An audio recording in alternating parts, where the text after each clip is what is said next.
వెళ్ళే వారికి ప్రభుత్వం కీలక ప్రకటన జారీ. టీటీడీ కొనుగోలు వ్యవస్థ సంపూర్ణ ప్రక్షాళన. సరఫరా సంస్థల ఆన్లైన్ రిజిస్ట్రేషన్ తప్పనిసరి.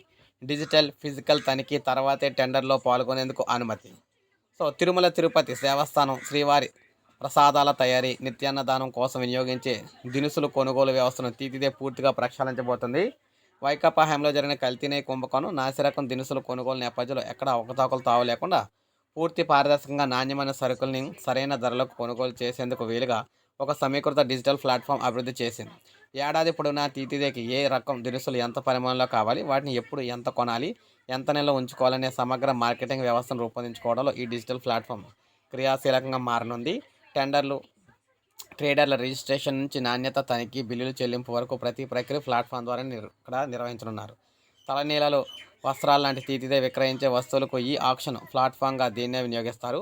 వస్తువులు, సేవలు సహా టీటీడీ ఏది కొనాలన్నా విక్రయించాలన్న ఇకపై ఆ ప్లాట్ఫామ్ ద్వారానే జరుగుతాయన్నమాట.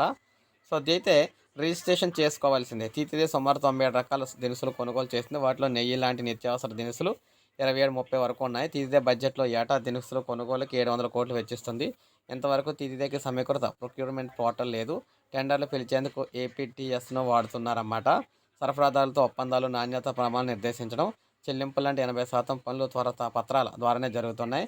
కొత్త డిజిటల్ ప్లాట్ఫామ్లో అంతా ఆన్లైన్లోనే జరుగుతుంది. దీన్నే టీటీడీ టెండర్లలో పాల్గొనాలంటే ఉత్పత్తిదారులు, వ్యాపారులు వారి కంపెనీల పేర్లను ముందే ఈ ప్లాట్ఫామ్లో నమోదు చేసుకోవాలి. నిర్దేశించిన పత్రాలను అప్లోడ్ అయితే చేయాలన్నమాట.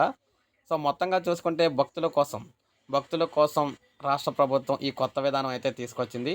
మొత్తంగా ఆంధ్రప్రదేశ్, అదేవిధంగా దేశవ్యాప్తంగా వచ్చే భక్తులు ఎవరైతే ఉన్నారో వారందరికీ కూడా మంచి నాణ్యమైన, నమ్మకమైన ఇక్కడ ఆహారం అందించడానికి, సేవలు అందించడానికి సంపూర్ణ ప్రక్షాళన కార్యక్రమాన్ని అయితే చేపట్టిందనమాట టీటీడీ. ఇదొక మంచి గుడ్ న్యూస్ అని చెప్పుకోవచ్చు తిరుమల వెళ్ళే భక్తులకి అందరికీ కూడా. ఇది అప్డేట్. ఒక లైక్ చేయండి, సబ్స్క్రైబ్ చేసుకోండి మన ఛానల్.